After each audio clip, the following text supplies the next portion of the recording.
আসসালামু আলাইকুম।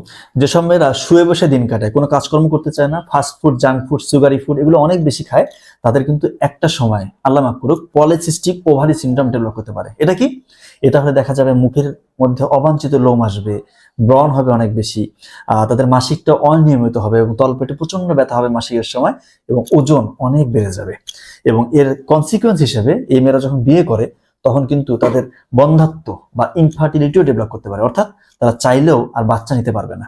তো যাদের এরকম পলিসিস্টিক ওভারিয়ান সিনড্রোম এটা অলরেডি ডেভেলপ হয়ে গিয়েছে আপনার, তারা আসলে এখান থেকে কিভাবে পরিত্রাণ পেতে পারেন তাদের জন্য আমি একটা চমৎকার ফর্মুলা বলছি।